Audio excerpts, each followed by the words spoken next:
Hey everybody, it's Friday, and well, it's another week past.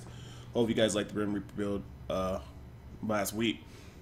This week we're going to be doing the Helltooth build. Now, Helltooth isn't the strongest set, and I still think Blizzard has a lot of things to work on it about in terms of more specifically the zombie wall and how it actually works inside the game.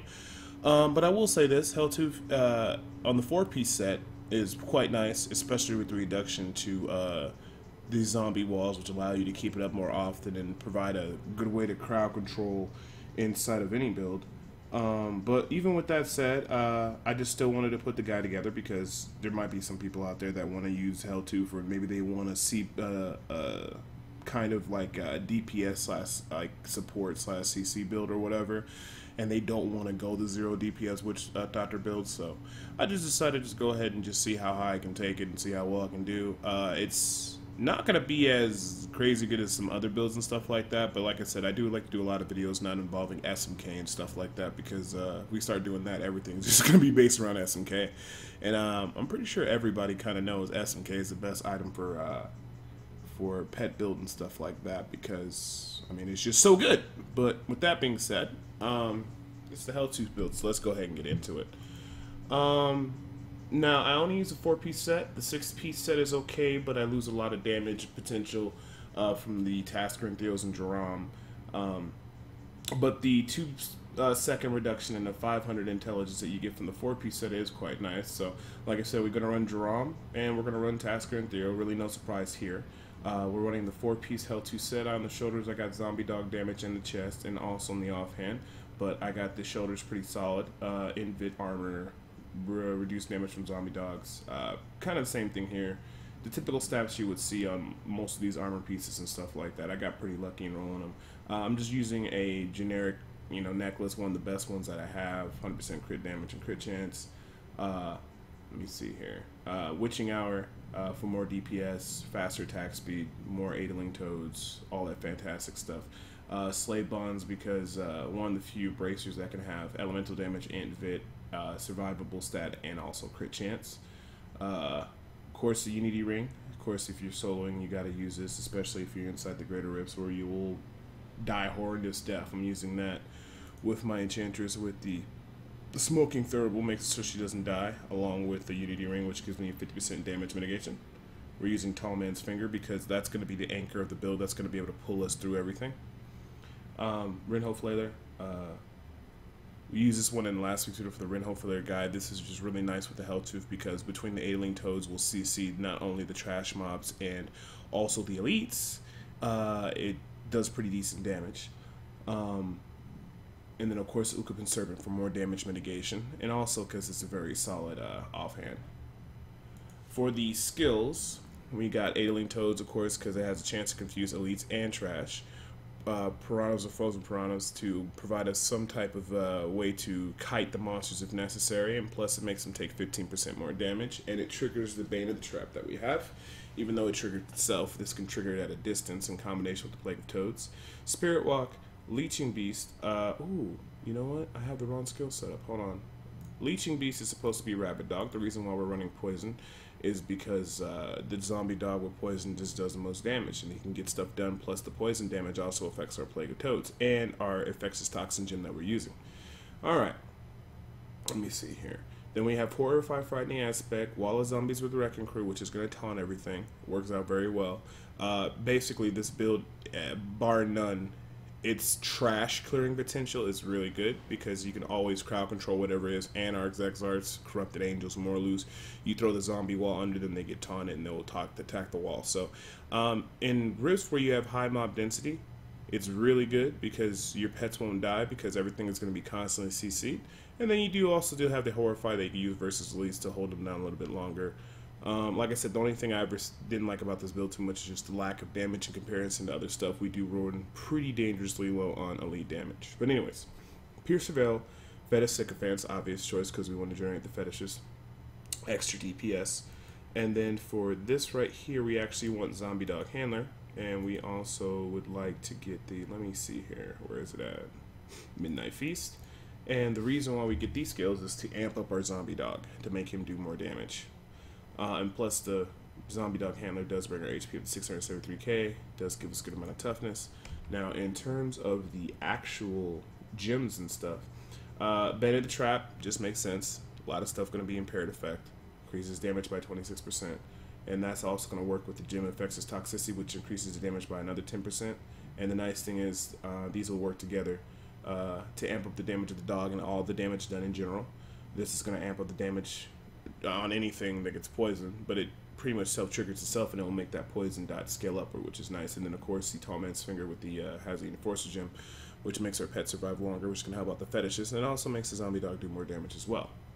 So that's pretty much the choices. We're sitting at, let me see, bonus lead damage is not that good, 14%, 1.85 attacks per second, 0.02 off the breakpoint, attack speed increased by 26%, critical chance 59%, 401 critical damage, which is pretty nice, and then of course poison damage increased only by 20% and 42% increase on the zombie dog, which of course is good.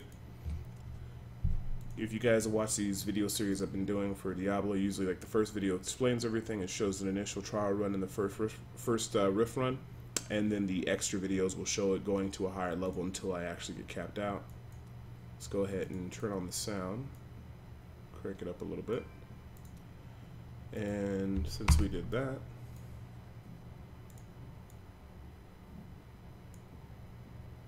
fix it so I gotta block my chat so people don't have to worry about messaging me.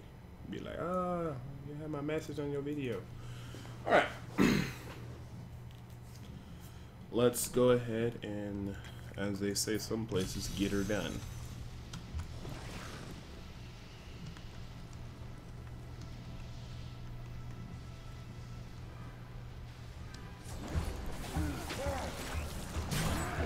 Ooh, that volume's kind of high. We don't really have to worry about the trials or focusing on timing our spells until we get up to about 27, well 25 or higher, we'll say. Everybody knows what happens inside the trial rift. So right now we're just generating fetishes and killing everything.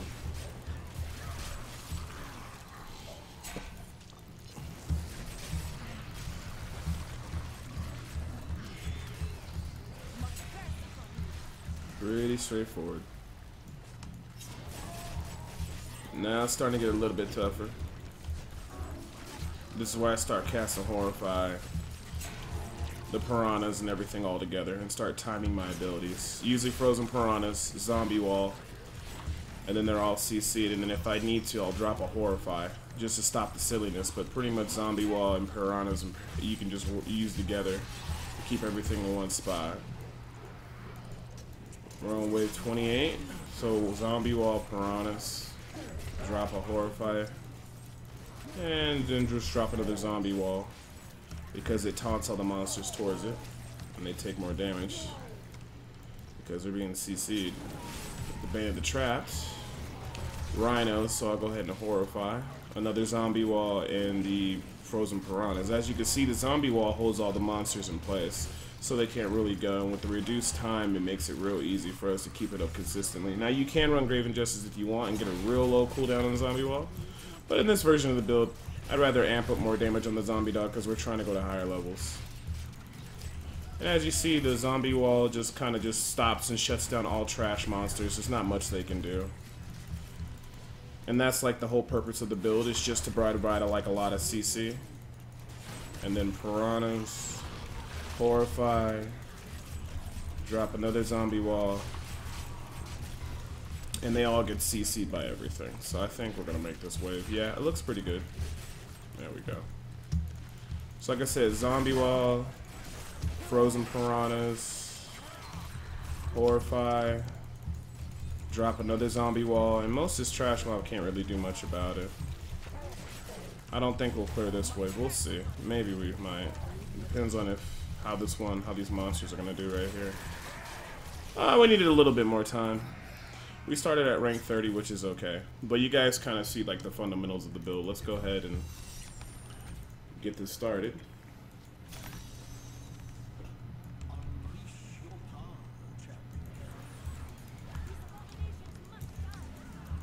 And I usually like to save Horrify for the elites, because we already got so much CC between the Adeling Toads and everything else.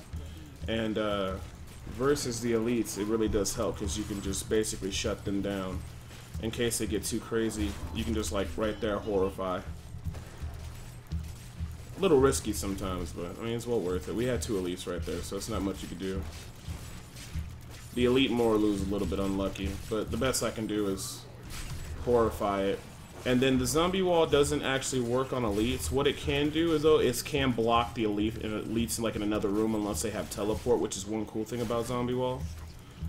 It does act like a wall in most cases, like 95% of the time, but of course some monsters can go over it or run through it depending on what their settings are, what skills they have. The one thing I must admit about this build, though, is the consistency is very nice. And the build really starts flying if you get a good riff with some nice mob density and stuff. Any mob density is good for the build, especially on trash, because the trash phase goes so well. The only time you have to really kind of think a little bit is maybe with the elites, but I think all builds have to do. Elite fights do take a little bit longer since we're running low on elite damage, but overall we kind of make up for it by excellent trash clear and good CC.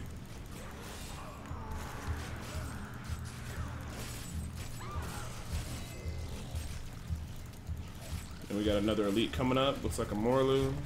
Drop the Frozen. Run in here and I'll drop a Horrify. The Adeling Toads help CCing. Just gotta be a little careful.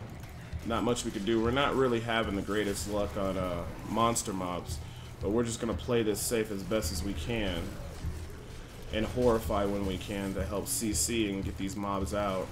But they're slowly starting to die. There we go. There we go. Just taking our time, not rushing.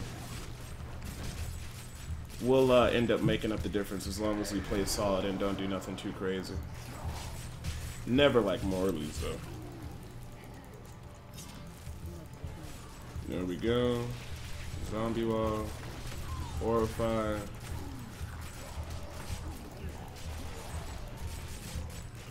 There we go.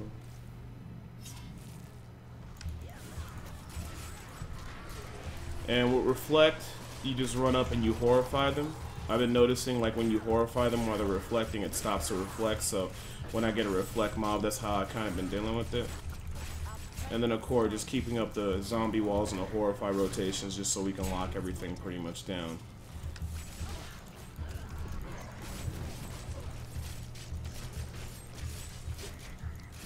There we go.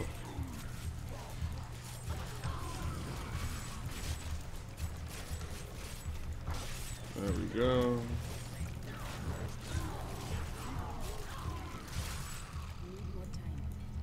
And we're just rolling on through.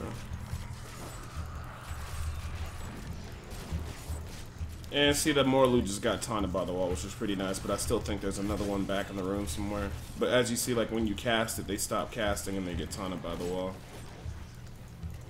There we go.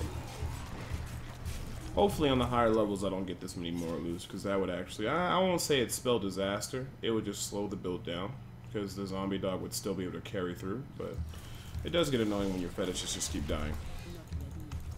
Now when you see me using zombie wall on the elites, it's not to CC them or taunt them, you can't do that. What it is, it's just to simply kind of create like a ball or another wall so they don't come directly charging at me, and it lets my pets just kind of sit there and deal with it. And like I said, if the elites have teleport, they can teleport through it, but if they don't, then they get blocked through it just like a regular typical wall, and there's nothing they can do about it. Even with the Rift Guardians, if you place a real good zombie wall, the zombie wall will block the path for them getting to you. So if you got like a, you know, your pet's in the room along with the Rift Guardian, you don't want him to go through the door, you can just basically zombie wall and keep them blocked out like how I put a zombie wall there. But the thing you gotta remember is most Rift Guardians can just teleport or hop or jump over stuff. Like a Bloodmaw, he can just hop over the zombie wall. The Butcher one is pretty nice, but when he throws his spears that hurt a lot, those actually go right through the zombie wall, which is expected because it goes through his own wall that he does, because he does Waller as well. Now I'm going to go ahead and just tag to the next room, just so if anything happens, if I die, I'll come back on this level, or the next level, and I can just don't have to do a big run back. But yeah, I mean, cool things like on the Butcher, It can block his zombie charging one, whether it's the Butcher inside the Greater Rift or the Butcher in Act 1. You can actually block his charges and things like that with zombie walls. So certain enemies like that helps out a lot. Forces them to go around. They can't directly attack you. And right here, I'm just kind of playing safe. I really like to play safe with the zombie wall build, because I mean, that's kind of like the whole purpose, because you got so much CC. And you can usually just blaze through everything okay. As long as you don't rush, you usually end up making more time ahead if you just focus on not dying. I've gotten this build to consistently clear 33, 34 is like 70% of the time, and then, you know, 35 is just a mystery. I haven't been able to do that one yet. But I'm pretty sure if the rifts align themselves, you'll get a nice rift. It's possible. There we go.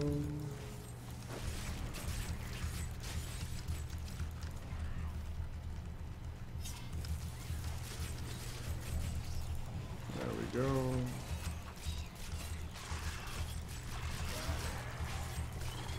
Move this area into the next room. Ooh. Jailer, Thunderstorm, Plague, so we probably don't want to be in there, but I think the Zombie Dog's going to make short work of this monster, which he does.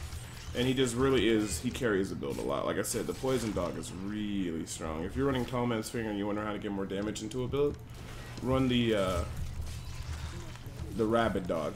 Very strong. Especially, I think it's mostly because that stacking Poison debuff he puts in, but just keep in mind you might need some AoE to help it out, because its AoE damage is horrible. Those mobs that reflect, so I went in and horrified them. And now we're just going to burn down the rest of the monsters. See, good mob density like that is very nice, and it works well with the Helltooth build. Going back in and horrify. Reflect hurts the build a lot. The best thing to do with Reflect, like I said, is just horrify. And basically just not attack. But once you horrify, you can just pretty much go right back in and keep attacking. I gotta double check into that, see if the Horrify actually stops the Reflect or it's the armor mitigating that you get from it. And since basically by the time you see the Reflect, you go in and Horrify, that means they're gonna be coming out of, by the time they come out of that CC, they're gonna be done doing Reflect. So I gotta look into that. I know somebody said, like, with the Ticklet and Massage, it extends the fear to 8 seconds, and then basically that's how they're able to do it with Reflect. It disables Reflect in a lot of things. They said the only thing that affects them is fire chain. After you horrify a monster, fire chains can still hurt you, and lightning can still hurt you, but everything else is disabled. So I'll have to look more into that, because if so, that'd be pretty cool. And instead of running like Simplicity Gem for Reflect, I can just basically use Horrify to basically shut it down. And you saw how I put that zombie wall there, and you saw how the elites can't go any further. That's pretty much all you can really do with zombie wall versus elites. Like, I can keep that elite in that room indefinitely and just sit back and just throw toads and just let my, you know, my pets do all the work. And that keeps them from coming in this room. They can still thunderstorm you though, but you know, I don't actually have to go in that room because zombie walls are blocking off the path for them to get through the door. Alright. So it looks like we're making some pretty good time. The mobs weren't too crazy. Pretty straightforward mobs. Nothing to the point that make us pull our hair out. Got another elite over here. And this doesn't look like anything too crazy, so I'll use the zombie walls to kind of keep them positioned over there, even though I don't think they're going to try to come over here. Then I also have Horrify, and then I can just re-zombie wall, so we keep the mob in one area. Solo, this build does okay, but like I said, the build really shines when you run with other people, especially if you're doing twos. You can run with the Jade Witch Doctor, works really well because you can shut everything and CC things down, and that makes it easy for the Jade Doctor to come in and do his damage. And I think we're about to spawn the Rift Guardian. Yeah, we're about to approach the Rift Guardian. Any moment now. And this fight should go pretty quickly because we have the zombie dog. And it's on Rabbit Dog. He's just gonna probably terrorize this guy. As you can see, the zombie dog just really goes nuts on the Rift Guardian. That stacking poison debuff definitely working towards our favor. And it's a wrap. Very good clear time on the boss. Finished with 5 minutes and 0 seconds left. It means we're going to get skipped to 32. So, don't know what we got. I think we got a Chrome's buff. Yeah, that's an okay bracer. That's pretty solid with the belt. Anyway, so that just shows out the first video. We got the 432. I'm pretty sure I can beat 32. I'm going to beat 33. 34 might be the ending point. Hopefully we get a good 32 rift so we can skip the 34. But like I said, I make no promises on 34. But anyways, I'll check you guys in the next video for the Helltooth guide. And I will see you.